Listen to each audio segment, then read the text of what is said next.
Hello everyone, welcome to KM Scholar. How are you all? I hope you are all doing good. My name is Vanita और हम cover कर रहे हैं class 9 का third chapter atoms and molecule. मैं बहुत ही basic से पढ़ा रही हूँ क्योंकि आपको एग्जाम में कोई प्रॉब्लम ना हो और आपका कॉन्सेप्ट और डाउट दोनों हो बिल्कुल क्लियर। हमने स्टार्टिंग से लेकर अब तक क्या पढ़ा है? हमने पढ़ा है history of atoms and molecules. हमने देखा है लॉज ऑफ केमिकल कॉम्बिनेशन जिसमें दो लॉज थे। फर्स्ट लॉ था law of constant proportion, second law था law of conservation of mass. हमने देखा बाद में डाल्टन एटॉमिक थ्योरी क्या होती है। डाल्टन एटॉमिक थ्योरी के हमने पोस्टुलेट्स पढ़े। लेकिन स्टार्टिंग से लेकर अब तक हमने जो भी पढ़ा है ना, हमें एटम के बारे में बस इतना पता है कि एटम जो है वो मैटर की सबसे स्मॉलेस्ट यूनिट होती है, यानी कि सबसे स्मॉलेस्ट पार्टिकल मैटर का क्या होता है? एटम होता है। लेकिन अगर आपको एटम का कॉन्सेप्ट और समझना है तो आपको एटम को और पढ़ना पड़ेगा। चलिए शुरू करते हैं। एटम होता क्या है? आपने कभी बिल्डिंग को ऑब्जर्व किया है? बिल्डिंग में क्या होता है? रूम्स होती है, कलेक्शन ऑफ रूम्स होती है। वो रूम जो रहती है वो किससे मिलकर बनती है? वॉल से मिलकर बनती है, दीवारों से मिलकर बनती है। तो वो दीवारें जो रहती है वो किससे मिलकर बनती है? ईंटों से, यानी कि एक एक ईंट को मिलाकर दीवारें बनती है। तो वो जो ईंट है वो क्या है? पूरी की पूरी बिल्डिंग का एक बिल्डिंग ब्लॉक है। इसी तरह से आपने कभी चींटियों का घर देखा है? चींटियों का घर किससे बना होता है? सैंड का जो छोटा सा कण रहता है, यानी कि रेत का छोटा सा कण होता है, उससे मिलकर चींटियों का घर बनता है। तो जो रेत का कण है वो क्या है? चींटियों के घर का बिल्डिंग ब्लॉक है। इसी तरह से इस दुनिया में जितने भी मैटर है ना, सारे के सारे मैटर्स का बिल्डिंग ब्लॉक क्या है? एक एटम है। इसका मतलब पूरी दुनिया एटम से बनी है। तो आप सोच रहे होंगे इतनी बड़ी दुनिया एटम से बनी है तो एटम कितना बड़ा होगा? एटम तो बहुत बड़ा होगा, लेकिन मैं आपको बता दूं एटम बहुत छोटा होता है। जिस भी चीज के बारे में आप इमेजिन कर सकते हो ना कि ये चीज इतनी छोटी होगी और आप उसे खुले आंखों से देख सकते हो, उससे भी छोटा होता है एटम। तो चलो हम ना सबसे पहले सबसे छोटी चीज के बारे में सोचते हैं। तो आपके दिमाग में सबसे पहले कौन सी छोटी चीज आती है? चींटी। चींटी बहुत छोटी होती है, लेकिन जिस दाने को, जिस शुगर के दाने को चींटी लेके जाती है, छोटे से क्रिस्टल को, उसका क्या? वो तो चींटी से भी छोटा होता है। और सोचो उस शुगर का जो क्रिस्टल है उससे छोटा और क्या हो सकता है? मिट्टी का छोटा सा पार्टिकल, स्मॉल पार्टिकल। तो क्या हमारा एटम वो मिट्टी का जो स्मॉल पार्टिकल है उतना बड़ा है? नहीं। और सोचो वो मिट्टी के पार्टिकल से भी छोटा क्या हो सकता है? ये तीनों चीजों को हम तो आंखों से देख सकते हैं। और सोचो इससे छोटा क्या हो सकता है? बैक्टीरिया, वायरस, जिसे हम आंखों से नहीं देख सकते, लेकिन इन्हें हम माइक्रोस्कोप से देख सकते हैं। तो क्या हमारा एटम वायरसेस और बैक्टीरिया जितना होता है? बिल्कुल नहीं। और सोचो वायरसेस और बैक्टीरिया से छोटा और क्या हो सकता है? इससे छोटा हो सकता है डीएनए। डीएनए करीबन 2.5 नैनोमीटर के आसपास रहता है। तो क्या हमारा एटम डीएनए जितना बड़ा है? बिल्कुल नहीं। इससे भी छोटा होता है एटम।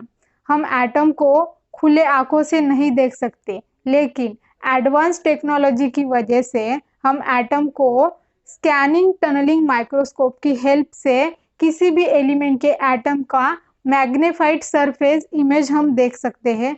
आपके एनसीईआरटी में इमेज देखे हैं सरफेस ऑफ सिलिकॉन की, वो आप देख सकते हो। स्कैनिंग टनलिंग माइक्रोस्कोप से देखने के बाद हमें ये पता चला कि हमारा जो एटम है वो स्पेरिकल शेप का है, यानी कि हमारा जो एटम है वो उसका शेप जो है वो क्या है? राउंड शेप है, स्पेरिकल शेप है। लेकिन आपका क्वेश्चन ये होना चाहिए कि एडवांस टेक्नोलॉजी की वजह से हमें तो ये पता चला कि ये एटम का जो शेप होता है वो स्पेरिकल होता है, लेकिन पहले कैसे पता करे? साइंटिस्टों ने पहले कैसे पता करा होगा कि एटम का जो शेप रहता है वो स्पेरिकल होता है? तो इसे हम पढ़ेंगे नेक्स्ट चैप्टर में, स्ट्रक्चर ऑफ एटम में। तब तक आप इतना ही समझ लो कि एटम का जो शेप रहता है वो स्पेरिकल शेप होता है। अब आप ये सोच रहे होंगे कि एटम इतना छोटा होता है तो हम एटम को मेजर नहीं कर सकते, लेकिन एटम इतना छोटा होने के बावजूद हम एटम को मेजर कर सकते हैं नैनोमीटर में।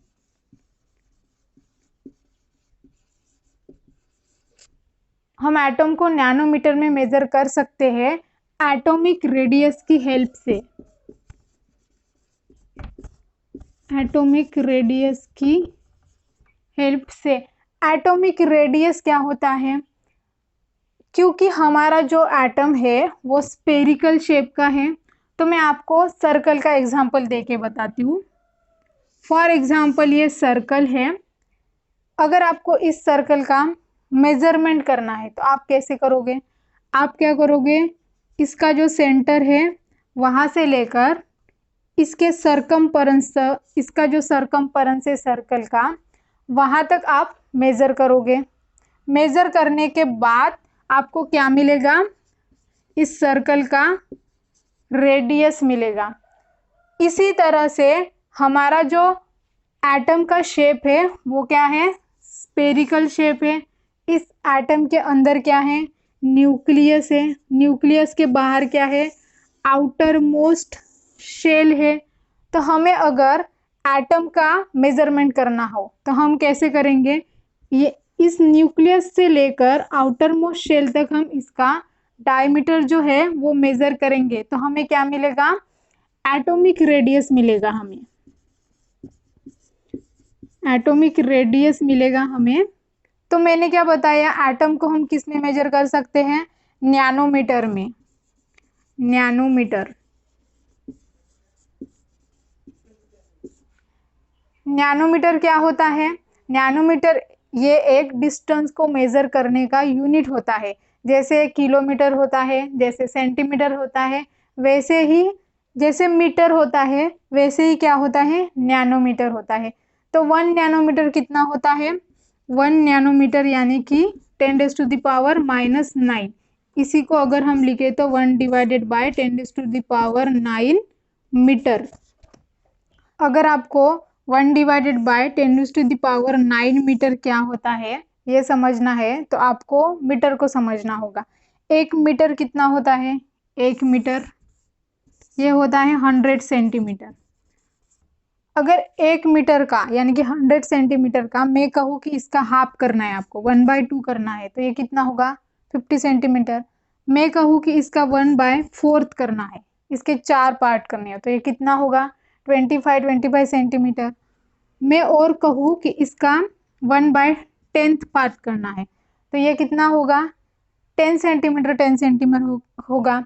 मैं और कहूँ कि 1/, हमें 100 करना है, इसका 100 पार्ट करना है 100 सेंटीमीटर का, तो ये कितना होगा? 1 होगा। मैं और कहूँ कि 1/1000 करना है, तो ये कितना होगा? पॉइंट में चला जाएगा इसका आंसर। उसी तरह से 1/, इसका मतलब होगा इसी तरीके से 1/1 के बाद अगर आप 9 0 लगाओगे तब जाके बनेगा 1/10⁹ मीटर। तो हमारा जो एटम है वो इतना छोटा होता है। आई होप आपको समझ आ गया होगा कि एटम्स क्या होते हैं, एटम्स कितने बड़े होते हैं। अगर ये वीडियो आपको थोड़ी सी भी हेल्पफुल रही हो तो चैनल को कर दीजिए सब्सक्राइब एंड वीडियो को कर दीजिए लाइक एंड शेयर।